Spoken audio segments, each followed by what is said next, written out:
Beraneka wujud benda sebagai anugerah Tuhan. Benda diciptakan Tuhan dengan beraneka ragam wujudnya. Pernahkah kamu membayangkan jika wujud benda hanya satu? Apa yang akan terjadi?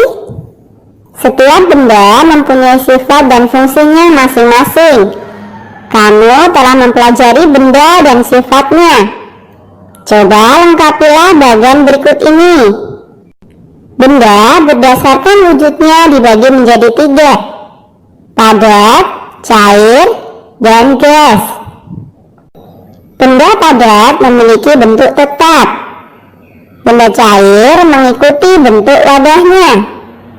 Benda gas mengikuti bentuk wadahnya. Contoh benda padat adalah meja, kursi, dan batu. Contoh benda cair, air, kecap, dan sirup. Sedangkan contoh benda gas adalah udara, awan, dan asap. Lakukan secara berkelompok. Pilihlah satu tempat untuk melakukan pengamatan. Perhatikan benda-benda yang ada di tempat tersebut. Catatlah benda-benda yang ditemukan pada tabel berikut. Tabel pengamatan. Lokasi pengamatan, misalkan saja ruang perpustakaan. Benda yang diamati yang pertama adalah kursi. Bahan pembentuknya kayu, wujud benda padat. Fungsi benda sebagai tempat duduk. Kemudian benda yang kedua adalah rak buku. Bahan pembentuk kayu. Wujudnya padat, berfungsi sebagai tempat menyimpan buku. Kemudian yang ketiga, tempat sampah. Bahan pembentuknya plastik. Wujudnya padat dan berfungsi sebagai tempat membuang sampah. Kemudian yang keempat adalah buku. Bahan pembentuknya kertas, wujudnya padat, dan berfungsi sebagai sumber ilmu pengetahuan. Kemudian yang kelima, meja. Bahan pembentuknya kayu, wujudnya padat, berfungsi sebagai tempat membaca dan menulis. Kemudian yang keenam adalah peta. Bahan pembentuknya kertas, wujudnya padat, berfungsi untuk menunjukkan lokasi suatu tempat. Dan yang terakhir, komputer. Bahan pembentuknya plastik dan besi. Wujudnya padat, berfungsi sebagai pengolah informasi. Tuliskan dalam bentuk cerita tentang wujud benda di sekitarmu. Perhatikan penulisan huruf besar dan tanda baca. Manfaat benda beraneka wujud. Suatu hari, Bayu berkunjung ke rumah Siti. Bayu ingin belajar tentang wujud benda bersama Siti. Siti menjelaskan bahwa kita dapat menemukan berbagai macam benda di lingkungan sekitar. Wujud benda ada 3, yaitu padat, cair, dan gas. Setelah mendengarkan penjelasan dari Siti, Bayu menanyakan tentang manfaat keragaman wujud benda. Siti menjelaskan bahwa benda-benda yang berada di sekitar kita dibuat dari bahan yang disesuaikan dengan kegunaannya. Kita harus bersyukur Tuhan menciptakan benda-benda dengan beragam wujudnya. Dengan wujud yang berbeda, aneka benda di alam saling melengkapi. Misalnya saja dalam membuat sebuah bangunan, kita memerlukan campuran batu bata, pasir, semen, dan air agar batu bata dapat merekat dengan kuat. Batu bata tidak akan dapat merekat dengan kuat tanpa semen, dan semen tidak akan jadi perekat yang baik tanpa air. Ini hanya sebuah bentuk cerita ya. Kalian bisa membuat bentuk cerita yang lain. Siti sedang memperhatikan timbangan untuk menimbang bayi. Semua timbangan berwujud benda padat. Apakah kamu pernah melihat timbangan selain berwujud benda padat? Tidak ya? Ada beberapa satuan massa yang sehari-hari disebut berat, seperti kilogram, gram, dan ons. Ketiga satuan ini saling berhubungan. Lakukanlah percobaan berikut. Percobaan menimbang dengan timbangan kue. Perhatikan berat benda 1 kg dan 1000 gram. Apakah benda tersebut menunjukkan berat yang sama? Coba perhatikan gambar berikut. Gambar 1 menunjukkan bahwa 1 kg sama dengan 10 ons. Gambar kedua menunjukkan bahwa 1 kg sama dengan 1000 gram. Dan gambar ketiga menunjukkan bahwa 1 ons sama dengan 100 gram. Nah, sekarang tentukanlah satuan berat yang tepat.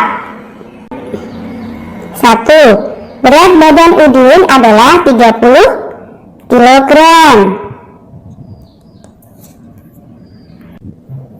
2. Ibu membeli telur seberat 1 kg. 3. Berat cincin ibu adalah 3 gram. Gula pasir yang dibutuhkan untuk membuat kue adalah 250 gram. 5. Ibu memerlukan bawang seberat 100 gram untuk memasak. Mari berlatih menimbang badan. Gurumu telah menyiapkan timbangan badan. Lakukan secara berkelompok. Langkahnya sebagai berikut. 1. Timbanglah berat badan seluruh anggota kelompokmu secara bergiliran. 2. Catat hasilnya di dalam tabel. 3. Urutkan berat badan mulai dari yang teringan hingga yang terberat. Misalkan saja ya, 1. Deni, berat badan 30. 2. Adi, berat badan 33. 3. Viko, berat badan 35. 4. Nino, berat badan 39. Kemudian 5. Farid, berat badan 42. Dan yang terakhir Ali, berat badan 45. Ini hanya sebuah permisalan. Kalian bisa mengukur berat badan teman kalian masing-masing. Lani sering membantu ayahnya menjaga toko. Lani membantu ayah menimbang bahan-bahan makanan. Orang tua Lani cukup berada. Namun Lani anak yang sederhana. Hidup sederhana adalah hidup yang sesuai dengan kebutuhan. Hidup yang tidak berlebihan dalam menggunakan harta. Diskusikan dengan teman di kelompokmu. Lingkari kata-kata berikut yang sesuai dengan hidup sederhana. Rendah hati, dilingkari ya. Mubazir, tidak. Pelit, tidak juga. Secukupnya, benar, jadi kita lingkari. Boros, tentu saja tidak. Kemudian berlebih-lebihan, tidak juga ya. Cermat, betul, yuk kita lingkari. Kemudian berbagi, ya kita lingkari. Sombong, tidak. Hemat, tentu saja kita lingkari. Mengapa sikap sederhana penting diterapkan dalam kehidupan sehari-hari? Hidup sederhana membawa banyak manfaat bagi manusia. Hidup sederhana mengajarkan seseorang untuk rendah hati, menggunakan secukupnya, mau berbagi, cermat, dan disiplin. Dengan demikian, kebutuhan hidup tercukupi dengan baik. Coba diskusikan bersama temanmu. Diskusi tentang contoh sikap sederhana dalam kehidupan sehari-hari. Pola hidup sederhana tidak hanya berlaku di lingkungan rumah, tetapi harus pula diterapkan di sekolah. Beberapa contoh perilaku menunjukkan pola hidup sederhana di sekolah antara lain: 1. Wajar saja dalam berpakaian, sesuai dengan pakaian seragam sekolah yang telah ditentukan. 2. Tidak memamerkan kekayaan orang tua di depan teman-temannya. 3. Memiliki peralatan sekolah yang sewajarnya.